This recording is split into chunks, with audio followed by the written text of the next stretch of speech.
folks to come on in the next few minutes. Okay, good morning, everyone. Welcome to PLC's Power of Employer Branding and Why It Matters. On Monday, December 2nd, 2019, Loren Greiff handed in her resignation. Greiff handed in her resignation for a corporate job she spent her entire adult life working for. After 30 plus successful years, she was 56 years old. 2 years later and 177 clients to date, her why remains crystal clear. Loren launched PortfolioRocket, a small business with a large impact that replaces the dreaded job search process with a fun, consistent, and repeatable process to enable job seekers to draw on their intrinsic love, purpose, and experience to find energizing, rewarding work. And I'm going to turn it over to Loren from here. Hello, we have a small and mighty group. Sometimes when I have people that are missing from my group, I'm like busy, like going like, okay, you accepted, what's going on? And I call them out because people tell me I'm an excuse exterminator. So I like to hold true to my moniker. And I am really happy to be here. And thank you, Lori, for inviting me. And before we get into any of this, I'm just gonna, oh, and by the way, Lori, can you, I don't think I have sharing rights yet. That would be awesome. Oops. So I met Kelly in Vienna, and Aji, I also looked you up on LinkedIn. So I have a little bit of background on you, and you said about 200 employees, primarily in India. And Nikki, I see that you also are in the marketing space, and yes. Really glad to have you here because marketing is one of my favorite jams. So I am definitely going to turn this over. I see Lori Watkins is just coming in too. Yay. Fantastic. So we're going to talk about employer branding today, and I'm going to ask you a couple of questions before we dive into this topic. The first one is, how many of you are using LinkedIn more than once a week to provide value-added comments and or content? No, Kelly. Yes, I would say. And this is not a shaming or blaming session, just so you know. I would say we use it 5 days a week. Okay. And it's mainly like providing insight opposed to commenting on people's content. Okay, great. Oops. Great. Okay, so Yes. you're providing, you're not commenting, but you're providing content. Yeah, I think that's similar for us also. I don't think, I personally don't do that much. So basically our marketing guy does that. So he pushes our content through all the social, especially LinkedIn. And that's primarily the sales team use it for their lead gen purpose. So commenting per se is not exactly that's not a. It's not a practice. No, okay. It's not. Totally great. Lori Watkins, hello.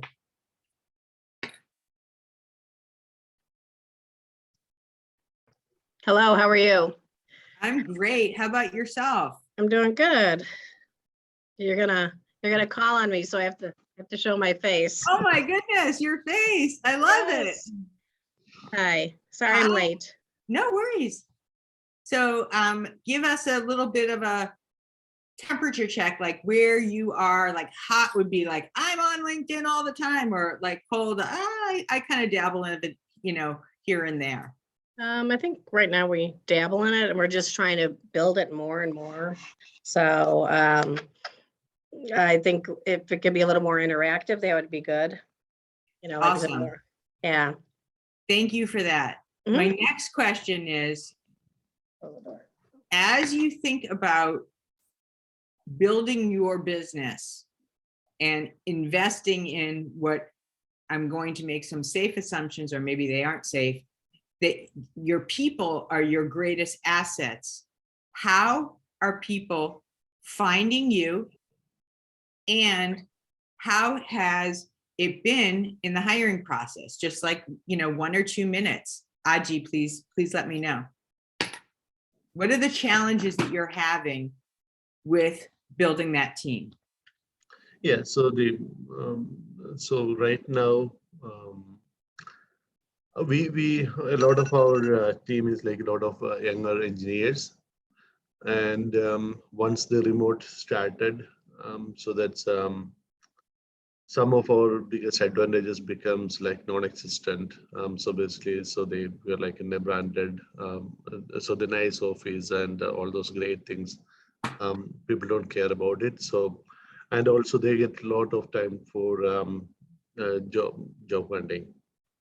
Okay, so would you say that there's a lot of that there's a low attrition, meaning people, low retention, high attrition? Yeah, so they're not staying.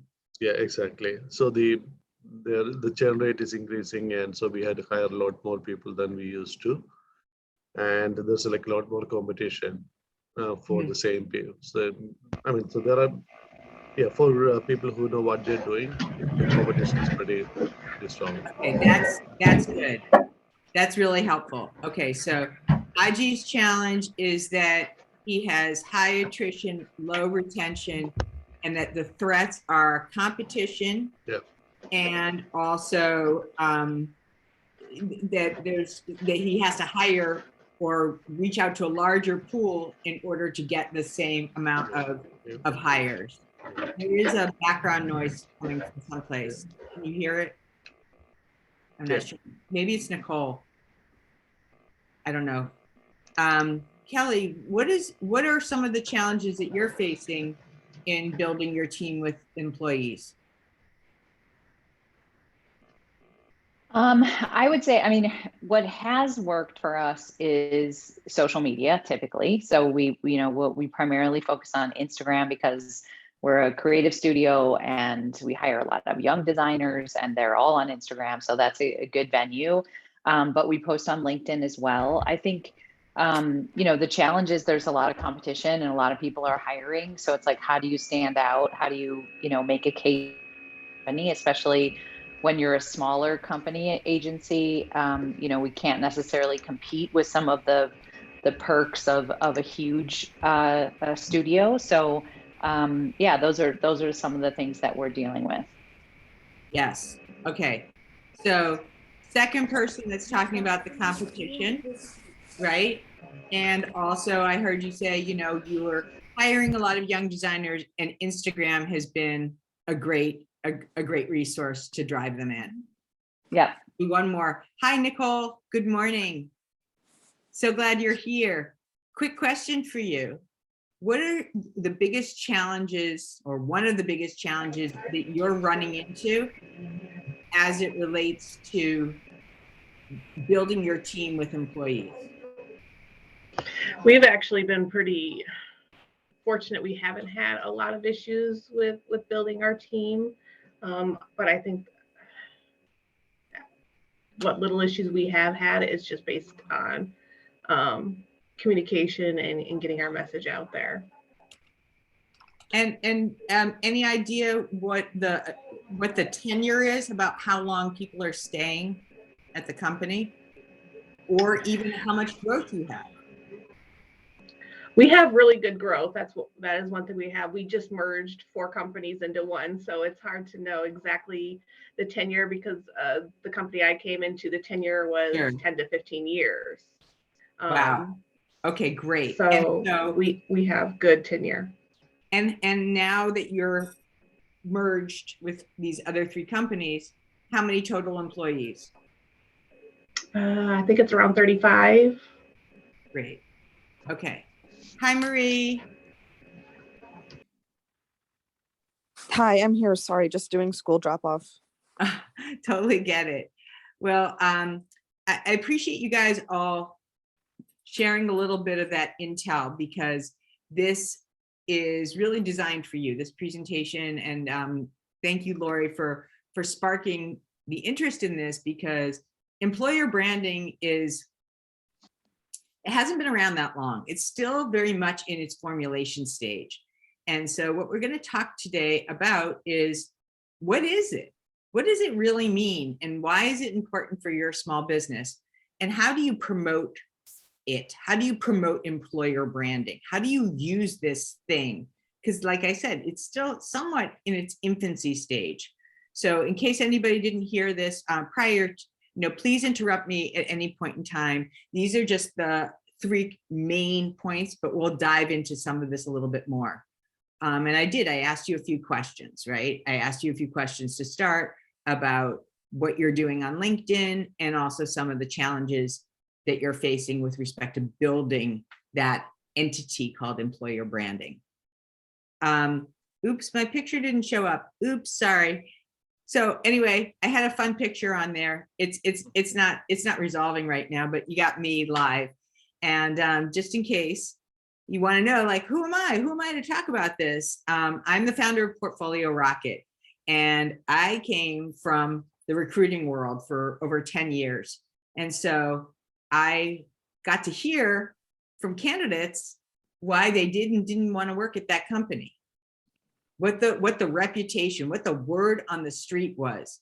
Back in the day, one of the first recruiting clients I had was to recruit for Sears. Sears.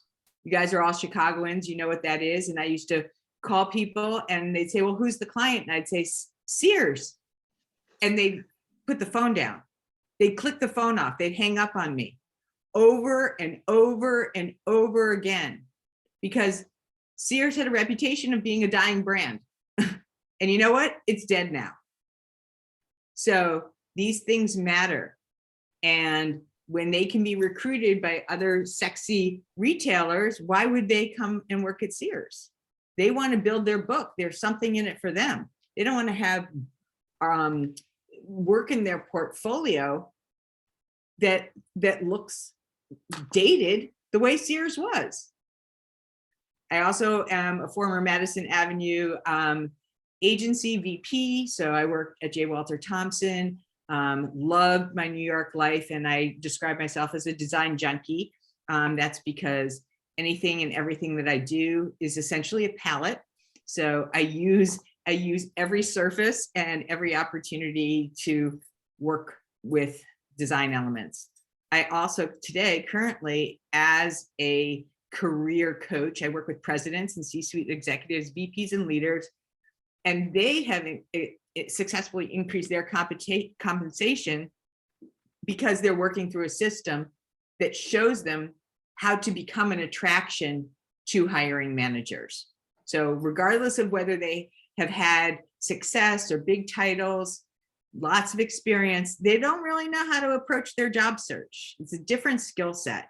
So, many of them have been a part of the Great Reshuffle, the Great Recession, and are dealing with a lot of challenges that the market is currently undergoing. So I wanted to share this with you to give you some visual clarity in terms of what employer branding, where it lives, right? And why it's different from other areas of branding. So obviously it's right in the corner, in the center, right here. And it overlaps between the culture of your business, your brand or product, and the values that are part of what that organization as a whole believes in. So it's smack dab in the middle. And I think that the 2 major pieces that I really want you to wrap your head around is that it's a strategy. This is a special and specific strategy focused on the people that are currently there and those you want to attract. And it brings together the branding and the communication elements intended to build a sense of belonging. So the ultimate goal here is to retain and attract talent. So if, for example, you are seeing that there is high attrition and low retention, this is an area that probably needs some attention. And what that can mean is that if you don't do this, working there will become very transactional, right? It will be a transaction. People will be going to a job, check the box, without having a sense of a place to go where they are nurtured and fed, and the culture and environment is inspiring to them. And so over a period of time, if that becomes a transaction, you will spend much more time doing what you've already identified, Aji, right? I have to reach out to more people in order to get this many people hired. And that's expensive. So we're going to talk more about that. Actually, so you made that, I think that's exactly the problem. So when everybody was in the office, when the people were working from not remotely, so that value of belonging was really there. All their friends are there. All their friends are there. All their I don't know, a lot of them like live together and all of those things, right? But now when they are remote, that is not there anymore. That is there, but it's very weak. Right. But there are things that you can do because this is a remote world, and we're all in that same exact boat, right? Most companies now, except for JP Morgan Chase, right, that requires everybody to be on site. I even tell my candidates today, do not negotiate and use your negotiating chip to ask for remote. That's a cost of entry right now. Okay. So this is hopefully going to start giving you some ideas. Mm-hmm. Thanks, Nikki. I see the hand clapping. I'll take it. And so this piece of belonging, it influences your reputation as an employer among job seekers and employees and stakeholders, right? So this says to them, hey, this is a great place to work. Like, you know, you should come here. I can't wait for Monday to come around. So it brings together the branding and communication intended to enhance that sense of belonging.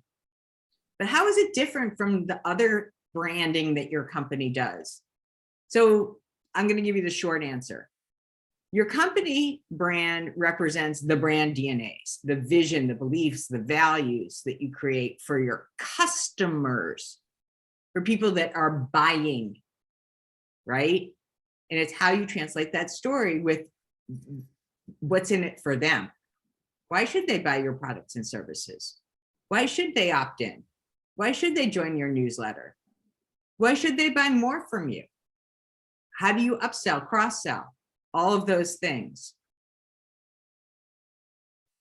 And then on the flip side, the same brand for talent is your employee brand. It's how it translates your story for the people who work for you today, and those you want to magnetize, right? And, you know, I would love to hear good, bad, indifferent, you know, what you think when I say Nike. What is the employer brand of Nike? Does anybody know? I'm going to tell you, because I work with a lot of people from Nike. It was for a very long time that Nike had a long tenure. Most of the employees that work there are double digits, anything like between 13, 16, 18 years. But because they have said so many changes with their upper management and so many reorgs, these people are sick and tired of it. I have a client, she lasted 7 reorgs. 7 reorgs. So you have the Nike brand name, which is associated with just do it and being proactive. And then you got this other piece. So at a certain point in time, you're saying to yourself, like, I need to know what I'm signing up for, right? I need to know that it's going to be a churn and burn, that I'm going to be there and work my butt off if I'm going to apply there and get in. And, you know, I'll be able to get all the bells and whistles from the resume value, and people will be like, ooh, you know, you worked for Nike. But what is that going to really say about my day-to-day life and working there? If people are miserable and that's the reputation on the street, maybe they have some things that they need to address in terms of employer branding. So I hope that that illustration helped to explain how those two things are not one and the same, and also how those messages can impact somebody who is going to be part of a team, right? Because no matter what, if you hear that place is a sweatshop and you're not signed up to work in a sweatshop, you're like, you know what, thanks, but no thanks. So to make it a little bit clearer, I just wanted to articulate the audience and what they care about are different things, right? If you're a customer, if you have customers, they want to know, well, what kinds of products and service do you offer? How much of it do you have? You know, what is the value of what I'm buying? You know, if you're selling in bulk or you're buying a package, I know, you know, I have clients that work with me, and I'm always stressing to them, here's what you're going to get, right? I'm not talking, I don't work on an hourly rate. I don't work with value shoppers. I mean, I don't work with price conscious or people that are looking for my hourly rate. I'm selling a value proposition. And then they want to know about like any kind of satisfaction or guarantee, right? So if I don't like your blah, blah, blah, blah, blah, what happens? And customers are also evaluating the other brands that you're competing with, right? So are you as good, are you Nike as good as Adidas, or are you as good as New Balance, right? Because I've got all these other choices. I've got all these other things that I can think about. Your employees and your talent on the right-hand side, they want to know what's in it for them too, right? They want to know, okay, how are you going to quote unquote take care of me? What are you going to do to show up for me as the place that I work? How am I going to grow? What kind of opportunities are you going to help me to build? What kind of insurance benefits are available? You know, if it is remote, are you going to give me any kind of compensation for my office, to build out an office? Are you going to pay for my cell phone bills or give me some kind of stipend? You know, what is the morale and culture like? Do people like coming to work there? Do they celebrate each other? Do they recognize, you know, and so has a baby, or this person, you know, has been at the company for 3 years? Are people who are working remotely treated any differently than the people that are working on site? Are they given the same level of equality because they don't have the FaceTime? Is that okay? And what does the leadership look like? What are their missions and values? Because I, as an employee, like, I want to know who my role models are. And I want to know what's leading this. And I want to find out, are they walking the talk, right? Your integrity is on the line. I know mine is. I'm a small business just like you. And so I need to make sure that as I bring people onto my team, that they also have the same standards of excellence and accountability that I do. Because when my clients need me, I mean, within reason, I'm not answering emails at 1 o'clock in the morning, but if they're preparing for interviews or have a question about an offer, that's the access that they pay for. And then finally, right, They have competition. You guys have talked about it. They have other companies that are loving on them, showing them, and that's not just a monetary thing. Belonging isn't part of, it's a separate piece that says, we want you. The compensation, yes, that's a piece of it, but not at the expense of creating an environment that people want to be around and feel inspired by. So the competition, I say this to my clients too, they're like, there's so much competition in the job market. You're right. You're right. That's the truth. And it's not going away. So now is the question about how do you want to supersede the competition?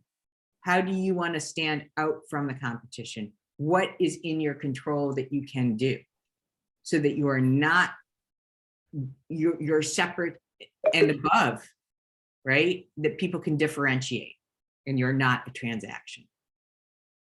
I want to just ask anybody, any questions so far? Anything that is not vibing with you?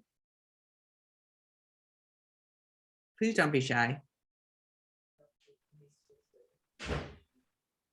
Anybody have any comments? Anything that's kind of hitting home? I think this is like a really good outlook since specifically the pandemic. I know like before this, I worked for a company that was very strict on particular environmental rules in terms of not working from home, not flexible. And ultimately, I'll agree, it definitely is what pushed me out. And now I notice a lot more job postings. And I mean, I'm not searching, but at the same time, you see everything remote offered. And I mean, that's just one piece, but also you kind of have that leverage of remote plus salary plus environment now, which I think is, honestly, I think that's great for employees to one, be retained, but two, be happy with their career choice in life. Thanks so much, Nikki. I couldn't agree with you more. You know, I have a client, he's a chief operating officer, and he said last week, he said, you know, we had the ping pong table and the beer taps and all that stuff. But what happened was it was only cool for a little while. And we noticed that it wasn't working with our employees as they were maturing. They didn't care about the ping pong table and everything else. They wanted to leave to go be with their families. So they had to change their culture in order to meet the needs of the people that work there. They weren't just going to keep it to keep it. They had to realign all of the things that were so-called important when they were younger. Those employees were younger and had time to kill at the end of the day to things that were more meaningful, like remote, like longer paternity leave, things that would really be able to help illuminate the truth, which was, we care about you. And I would like to throw in there, if I may, one of the things that we focus on, and our company is an organization with more than 70 freelancers. We really focus on bringing them in and treating them as humans first, and creating special experiences for them to not only emotionally connect with one another, as we are so frequently in a siloed experience, but to even bring forward challenges that they may be having in other parts of their life or career, or take access to things that they want to learn that maybe are not in their skill set yet. And I will tell you, it took a lot to put together, but we now have a place where people not only grow, but if they grow up and out of the company, they take us with them. So I love this, Marie. Like, what kinds of things are you specifically providing? Like, can you throw out like one or two? Yeah, so we provide scholarships for certifications with PMI International. We provide social certifications. We're a marketing and sales firm. Yeah. as well as opportunities. We have a bump program, which actually Lori is participating in right now, where we've selected one of our revolutionaries, which is what we call them, to have us workshop her business that she's been trying to launch for a long time. And then we have really made an ecosystem of having experts and mentors available that do work with social, mental, and emotional needs. We have a specialist in neurodiversity for families that are dealing with neurodiversity in this time of great change. And it just really took, honestly, it took me almost losing my stinking mind trying to be a CEO and a single mom, and realizing that there were so many needs outside of just being an employer that people were not having met. And a lot of it took a lot for us to learn that we needed to do employer branded marketing, that we needed to do employee marketing and do it consistently, so that we could not only get them to understand that, yes, this was real and that we were showing up in this way, but to get them to take advantage of it on a consistent basis and show them that the focus was them. The work had to be done, and it had to be done well, but we were invested in them just as much as we were invested with our clients. And that was a game changer. I literally, you just gave me like the good goosebumps. And I think what we're all finding out, myself included, is no matter what, your company is going to have an employer brand. We can't stop anybody from taking away an impression, right? What they get is what they get. Their perception is their reality. So, you know, whatever you're doing or not doing, it's having an impact. So if your name is on the door or behind it, you want it to be something that you're proud of. So the default will be whatever is maybe not by design, right? It's whatever it currently is. And you guys can test that in your own business, and you'll be able to identify where the branding is by virtue of where the attrition is, the tenure, certainly any of the buzz that you hear from your either past employees or people that are not or no longer staying. Those issues, you know, those are correctable. But I also think that it's awesome to be able, in Marie's case, you know, take that hard feedback and use it as a way to turn things around, to address it so that it has a longer term impact. Super, super fantastic, Marie. Thank you. So I want to get down to the real nitty gritty, right? Because we're all in the business world. And employer branding may have some costs associated with it, right? You may have a person who's dedicated to it in your team. And so why would you spend money to do this? So these are the 4 areas that it really, really helps with saving money.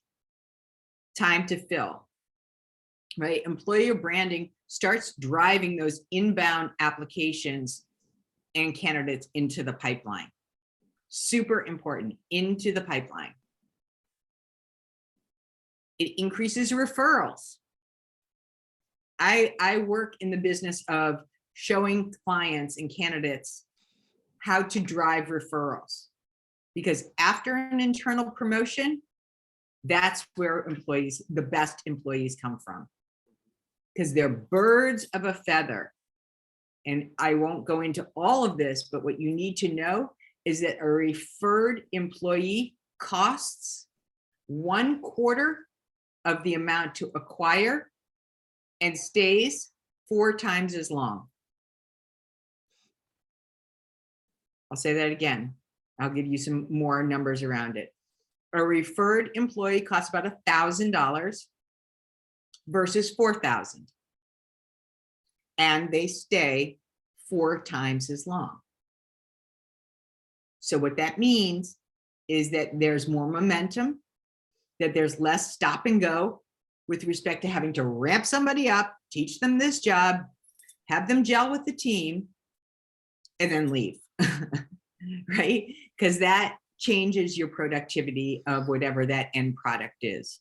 And that's where this higher quality talent comes in, this birds of a feather, right? So if Lori works at ABC company and she loves it there, and her friend Nicole wants to go work there, well, because of what Lori had said, right? I love my work. I love my job. The people are amazing.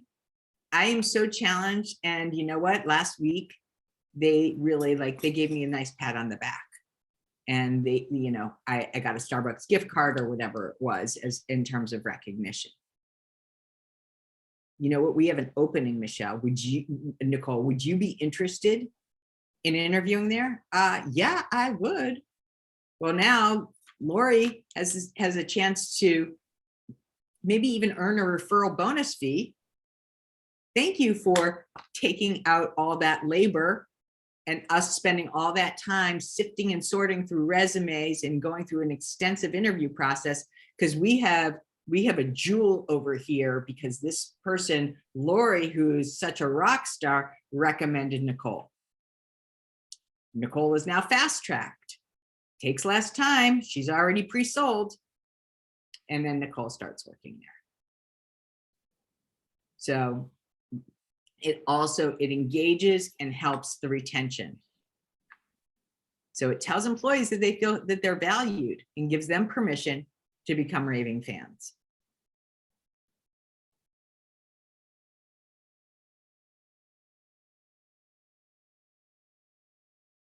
And culture improves productivity. We just talked about that, right? No worries, Aji. Okay. And I love this comment from Ray. We share these benefits with other small businesses through our nonprofit. Fantastic. So I'm just going to speak briefly about where you can establish and get this word out about your employee brand. LinkedIn. Now, before you go into, well, I'm on LinkedIn, blah, blah, blah, blah. What I'm talking about is not only you talking about what your company is doing, you personally, the owner of the company, and your employees, but also to be able to sprinkle your name strategically with other people's comments. So if you know that Marie or Aji or Lori or Nikki or Nicole will go support all the people at PLC. And the reason why I tell you this is because that extends your reach. That is, you will never get as much comments on your content as you will recognition on all the other places that you go. And so you have an audience of 800 million people on LinkedIn. Now, certainly they're not all your clients, but if you are adding value in those comments, right, which is more than, wow, that's great, amazing, I like that, you are seen as a thought leader. You know, what I really appreciate, Marie, about your product and services is how much care you guys go through to educate and to lead. When your employees leave, they're taking away what you've invested. That's a company that I would be super interested in, but they won't know if you don't tell them. And one of the things that we make sure they do is we help them build their personal brand on LinkedIn, but they're building it under your company. So it's a win-win-win. Yeah, we love the win-win-wins, man. Those are the best. They're the best. The second one is job sites, right? So if you are promoting your brand, you can contribute as a small business or somebody who has a unique offering and offer to put some content on their sites. I know, I mean, in my business, it could be places like the Muse, or and you can get this done with no cost if you're providing good content. This is through your engagement with, what are you doing? I mean, this could be a million things. I'll show you. I'll be right back. Hold on. I have a little demo. I wasn't planning on bringing it. But part of what I did for my employer branding, this is what I did over the holidays, is I made these groovy little luggage tags. I don't know. Can you guys see them? Is that showing up? Somebody, hello? Could somebody let me know? Yeah. And it says, I'm going places, right? So what this means is that every time they are traveling, which we all want to be traveling since we've been cooped up from the pandemic, right? This is a way of them feeling rewarded, as they're not my employees, but they are also my raving fans. So to get that message out there. With this is recruiting, right? This is an opportunity as people are recruiting. How are you leaving? How are they coming in? To say, I had a good candidate experience. I had a really, really great candidate experience. I didn't get the job, but the way that they handled that was really great. Maybe not this time, but I would definitely recommend them another time. This was also on the application itself. So what are you saying about the culture on the actual online application or job description that you have? And then finally, where are you speaking? Where are you offering up places for your thought leadership that speak about the culture that you guys are creating? I don't know if any of you read the Tony Hsieh book. He is the CEO of Zappos. And that was everything was, the entire book was all about how he built this employer brand and what he did in order to keep people there and have that kind of imaginary rope between feeling challenged and wanting to work there, and also feeling like they had that huge sense of belonging. So the straight talk plus the big hugs. And that's the meat and potatoes of this presentation. Thank you all. Can I add something to that? Please. I think it's really interesting. So we recently had a very, very good employee, very knowledgeable as well as his personality. But I also absolutely enjoy working for people who will encourage career changes. And that's recently what happened. He found his quote dream job and employer and what he was doing. And it was just really eye-opening to finally see an employer, my current employer, just kind of like, yeah, that's great. We wish you all the best. We want you to take it. And I think that really shows as well on a company's brand too. I mean, they may not be there for a long time. It may be a turnover, right? But at the same time, you're leaving a company saying, go follow your dreams, or, maybe this isn't the right path for you anymore. And that's fine. We want you to grow elsewhere. I could not agree with you anymore. That's a class act. That's a class act. Somebody that says, you know what, we're so excited for you. We wish you all the best.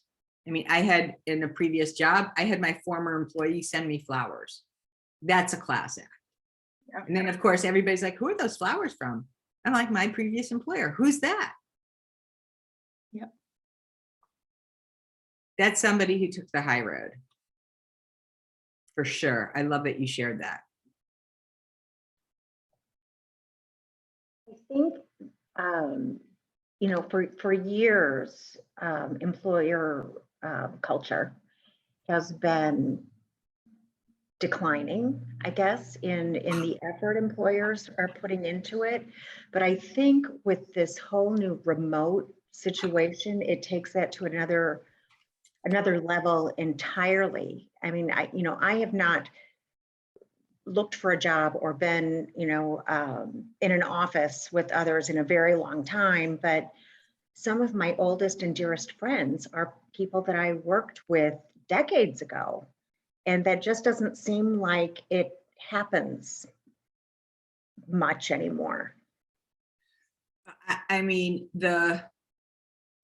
exactly. I mean, this is a very, I'm going to take a 2-second off-road into the hiring market, since this is something I geek out about, like kind of crazy.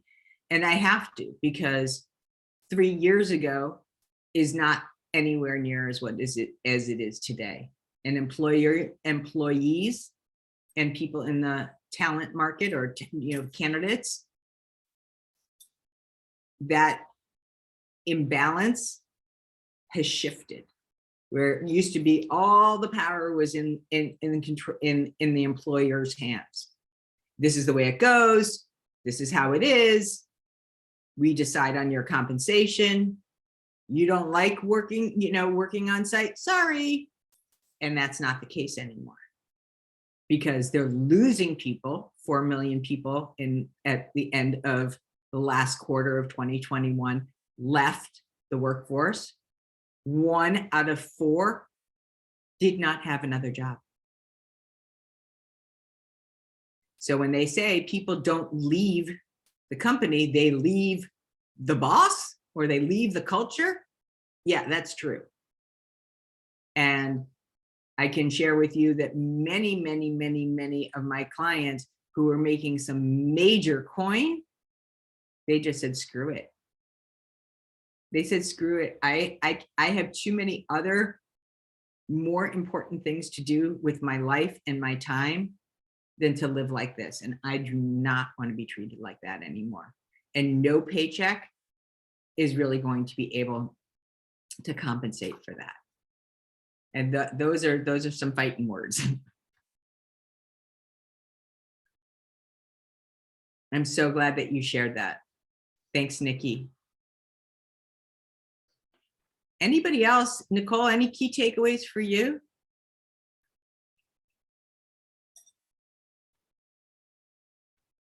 I think for me, definitely seeing how you're treating employees is definitely important. I don't think it has been a key factor in the past. And I think just making sure we're recognizing employees, the good work they're doing, and the little things really does matter in the end. Little, I think we can all kind of say this in our relationships. The little things mean so much. It's usually not the grand gestures. Although those are very nice, I think it's really the winks and the little things that happen along the way. I was telling Lori before we open this up that and you're all welcome to join. I have a special guest on my live today. And if any of you don't know him, his name is Chris Doe. He's a big creative influencer. And I got this like adorable little note from my husband this morning. And that's a little thing, right? And that little thing just was put such a smile on my face. And those little things are just like everything, especially when you need people to work extra hours or do you a favor or make some kind of, take the high road action with a challenged relationship. They want to, they are inspired to, because they have been fed. They've been fed with a lot of the goodness of what comes with working with you and that branding. And I think, one thing that always sticks out for me, I was doing a panel with Susana Mendoza and like the head of the YMCA, and and the VP of HR from Comcast. And I can remember the VP of HR from Comcast saying they had, they were going above and beyond because they had given out stipends for childcare at the beginning of the pandemic when we were all in quarantine. And I remember biting my tongue, but calling that woman up and saying, we were in quarantine. Nobody could go to anybody's houses. So did you give a bonus to the top 1% of your company that already had nannies? Is that how that was? And Good it was for you. I was a little salty. But it was, I think it's that art of really listening to what their needs are and constantly checking in and finding creative ways to pull those resources together, especially small businesses, because we need to retain and attract talent too. And Exactly. can't always. Losing talent, losing employees, expensive, really expensive. Yeah, and it's hard on the company, especially, when most of the time the buck stops with you. That's right. That's right. The last thing that I know has been very public in the news that I think really magnifies this is, I'm sure you guys all know Sarah Blakely from Spanx, right? Just on the cover of Forbes magazine, billionaire, super successful. What did she do with the money when she stole to Blackstone? She sent all of her employees have a first-class ticket and $10,000 of spending money for all the work that they participated in to get the company to where it is. She didn't do a Bezos and thank everybody that bought from her and that worked for her for sending him to space. Right. No, she gave back. She gave back. And, I think that's giving back what's meaningful is the key. You can say you're giving back all day long, but if it's not meaningful to the recipients, it doesn't matter. right. Exactly. You got to know and listen. So I am going to have to jump off. I hope that that's okay, Lori. Thank you. We're out of time. I appreciate Yes, it. absolutely. Please, if you have any questions, have anything that I can do for you, please follow up with me. I put my LinkedIn address in there. I do spend a lot of time on LinkedIn. I'm kind of a big ass LinkedIn geek because I have to be, because I want my clients to be found, but also because LinkedIn has literally brought my business from ground zero to 3 times that in 2 years. And that is all from the power of commenting, content, and taking relationships online to offline. And yeah, it takes time, but you got to remember the platform's free. So, we can pay for advertising all day long, which isn't a bad thing. But if you're a small business and you're scaling, use the free resources that you have. And if you need to, delegate that task to somebody else so that you can utilize it and make it efficient and effective. Thank you, Loren. Thank you so much. Have a great rest of your day. Such a pleasure